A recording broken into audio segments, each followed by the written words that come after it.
तो बेटा आज जो है हम सैंपल पेपर सॉल्व करेंगे विद सॉल्यूशन। देखो बेटा सेक्शन ए में पहला क्वेश्चन हमारे पास दे रखा है कि the LCM of two numbers is 120 182 and their HCF is इतना। इफ वन नंबर इज इतना दे रखा है तो हमें अदर नंबर जो है दूसरा नंबर जो है वो फाइंड आउट करना है। तो ध्यानपूर्वक देखना जिसको नहीं समझ में आया। देखो प्रोडक्ट ऑफ टू नंबर का जो फॉर्मूला होता है वो होता है एलसीएम इनटू में एचसीएफ। तो दो नंबर का प्रोडक्ट कर रहे हैं, ठीक है। तो पहला नंबर तो हम क्या करते हैं बेटा x मान लेते हैं। एक नंबर हमारे पास दे रखा है, दोनों का प्रोडक्ट कर देंगे तो वो किसके इक्वल होता है बेटा एलसीएम इनटू में एचसीएफ। वही चीज कर दी हमने। यहां से आप क्या करोगे बेटा x की वैल्यू निकाल लोगे, जो x आएगा वही हमारे पास क्या होगा बेटा दूसरा नंबर होगा। क्लियर हो गई है? पहला क्वेश्चन समझ में आ गया। सेकंड क्वेश्चन दे रखा है फॉर्म अ क्वाड्रेटिक पॉलिनोमियल। हमें क्वाड्रेटिक पॉलिनोमियल फॉर्म करनी है। यदि हमारे पास सम तो क्या नाम है -3 दे रखा है और प्रोडक्ट हमारे पास कितना दे रखा है 2 दे रखा है। तो देखो बेटा सम लिख दिया -3, प्रोडक्ट लिख दिया 2। तो सम क्या होता है अल्फा प्लस में बीटा बराबर में माइनस का b अपॉन में a। अल्फा प्लस बीटा की जगह आप क्या लिख सकते हो 3 लिख सकते हो, बराबर में क्या है माइनस का b अपॉन में a। माइनस से माइनस कैंसिल हो गया, नीचे कुछ नहीं है 1 कर लेंगे। ऐसे ही प्रोडक्ट के साथ करेंगे। प्रोडक्ट क्या है अल्फा इंटू में बीटा बराबर में c अपॉन में a। अल्फा इंटू बीटा क्या दे रखा है 2 दे रखा है आपके पास, ठीक है। और 2 के नीचे कुछ नहीं है 1 कर लेंगे। तो यहां से आपको a b c की वैल्यू पता चल जाएगी। a square plus b square plus c बराबर में 0। इससे कंपेयर करके आप क्या निकाल सकते हो क्वाड्रेटिक पॉलिनोमियल निकाल सकते हो, ठीक है। तो बेटा अब हमारे पास थर्ड क्वेश्चन है इफ द क्वाड्रेटिक इक्वेशन इतनी, ठीक है, हैज अ इक्वल रूट्स। और एज वी नो दैट हमने बचपन में पढ़ा था बेटा कि इक्वल रूट्स की कंडीशन क्या होती है d बराबर में 0 और d क्या होता है डिस्क्रिमिनेंट। और डिस्क्रिमिनेंट का फॉर्मूला क्या होता है बेटा b स्क्वायर माइनस में 4ac। तो हम क्या करेंगे बेटा जो इक्वेशन हमारे पास गिवन दे रखी थी उससे a b और c की वैल्यू फाइंड आउट कर लेंगे। कुछ नहीं करेंगे, बस इसमें हम पुट कर देंगे इस वाली इक्वेशन में, ठीक है। तो b स्क्वायर माइनस का 4ac। अब देखो बेटा ये सॉल्व करने में बच्चों को कुछ दिक्कत आती होगी। तो क्या लिखा है 2√5 p का होल स्क्वायर। तो बेटा माइनस का स्क्वायर करोगे तो प्लस आ जाएगा, 4 का स्क्वायर करोगे 2 का स्क्वायर करोगे तो 4 आ जाएगा, मल्टीप्लाई है। तो √5 का स्क्वायर करोगे तो 5 आ जाएगा, p का स्क्वायर करोगे तो क्या आ जाएगा बेटा p स्क्वायर। तो ये कितना आ गया बेटा 20p स्क्वायर। तो यहां पर आ गया 20p स्क्वायर और 15 चौका 60 और p है तो 60p आ गया। यहां पे और यहां पर देखो क्या कॉमन आ रहा है 20p आ रहा है कॉमन, ठीक है। अंदर क्या बचेगा p - 3 बराबर में 0। ये नीचे जाएगा और क्या हो जाएगा 0 हो जाएगा। तो p - 3 बराबर में 0। p की वैल्यू कितनी आ गई मेरे प्यारे बच्चों 3 आ गई। क्लियर हो गया? समझ में आ गया बच्चों को? यस बोलो। मैं दोबारा से तो फिर मजा नहीं आया। चलो कर दिया स्टार्ट हमने। तो क्वेश्चन नंबर 4 है बेटा AOBC is a rectangle whose 3 vertices are इतनी और हमें जो है लेंथ निकालनी है बेटा डायगोनल की। तो देखो हमारे पास जो है वर्टिसेस दे रखी है 3, लेकिन 4 तो नहीं दे रखी है। तो डायगोनल हमें तो 2 की जरूरत पड़ेगी बेटा। हम क्या करेंगे a और b का क्या निकाल लेंगे बेटा डिस्टेंस फार्मूला से डिस्टेंस निकाल लेंगे। जो कितनी आ रही है बेटा 5 आ रही है। क्लियर हो गई? अगला क्वेश्चन दे रखा है कि simplest form of 1 minus cos square a और 1 प्लस cot स्क्वायर a क्या होगी, इसकी सिंपलेस्ट फॉर्म निकालनी है। तो 1 माइनस cos स्क्वायर a पता है हमें कितनी होती है बेटा sin square a plus cos square a बराबर में क्या होता है 1 होता है। तो हमें किसकी वैल्यू निकालनी है 1 माइनस cos स्क्वायर a। तो देखो बेटा sin स्क्वायर a की जगह यहीं रहने देता हूं मैं और 1 माइनस cos स्क्वायर a इधर चला जाएगा।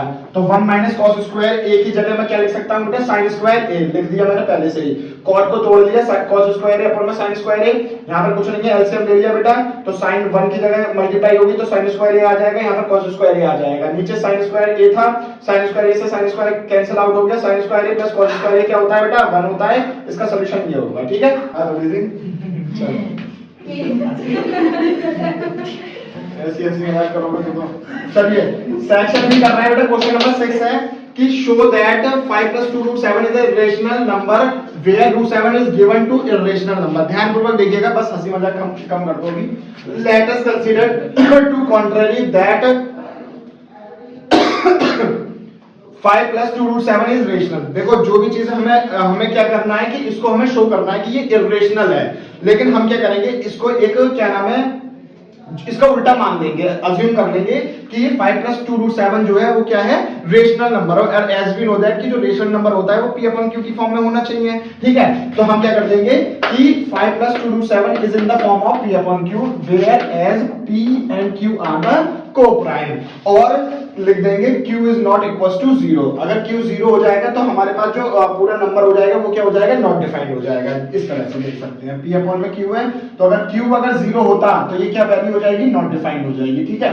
तो p/q क्या है, पूरा नंबर है, इसको p अपॉन q की फॉर्म में लिख सकते हैं। तो यहाँ पर +5 जो है वो इधर आके क्या हो जाएगा, माइनस का हो जाएगा। इधर आप एलसीएम ले लो, 2 मल्टीप्लाई में √7 के 2 नीचे मल्टीप्लाई में आ जाएगा। ये वाला जो हमारे पास फंक्शन आया है, ये जो टर्म आई है वो क्या है, रेशनल नंबर है, जिसमें p एंड q आर क्या है, इंटीजर्स हैं। ठीक है रितिका, इधर देख लो बेटा, this contradiction is given that fact √7 is irrational, क्योंकि वहां पर क्या ही रखी थी हमसे गिवन में। तो हम कहेंगे कि जो हमने अजम्पशन करी थी, जो भी हमने हमारी कॉन्ट्रडिक्शन थी वो क्या थी, बिल्कुल रॉन्ग थी। तो जो 5 + 2 √7 होगा वो क्या होगा, इरेशनल नंबर होगा। बेटा थ्योरी आप इसी तरह से ही लिख के आना, गिवन जो भी चीजें दे रखी हैं तभी आपको पूरे मार्क्स मिलेंगे। ठीक है, तो बेटा क्वेश्चन नंबर 7 है कि find the value of p for which one root of quadratic equation दे रखी है इक्वेशन, और जो कितना है 6 टाइम द अदर। तो अगर मैंने पहला रूट अल्फा मान लिया है बेटा, तो दूसरा रूट क्या हो जाएगा, बीटा जो होता है वो क्या हो जाएगा 6 अल्फा, क्योंकि 6 टाइम है वो पहले से। तो इक्वेशन हमारे पास ये दे रखी थी, a की वैल्यू आ गई, b की वैल्यू आ गई, c की वैल्यू आ गई। तो सम निकाल लेते हैं। तो सम क्या होता है, अल्फा प्लस में बीटा बराबर में माइनस का b अपॉन में a। तो अल्फा की जगह अल्फा आ गया, बीटा की जगह क्या लिख दोगे आप, 6 अल्फा। ठीक है, तो और क्या आ जाएगा, b की वैल्यू कितनी है बेटा, माइनस का 14 है, तो माइनस माइनस प्लस 14 अपॉन में p हो जाएगा। अल्फा प्लस 6 अल्फा कितना हो गया, 7 अल्फा हो गया। 7 से 14 कट गया 2 टाइम्स, तो अल्फा की वैल्यू कितनी आ गई, 2 अपॉन में p। अब प्रोडक्ट निकाल लो, तो प्रोडक्ट क्या हो जाएगा बेटा आपका, अल्फा इंटू में बीटा बराबर में c अपॉन में a। तो अल्फा की जगह अभी अल्फा लिखा रहने दिया, बीटा की जगह क्या हो जाएगा 6 अल्फा हो जाएगा, जो कि हमने पहले ही मान लिया था।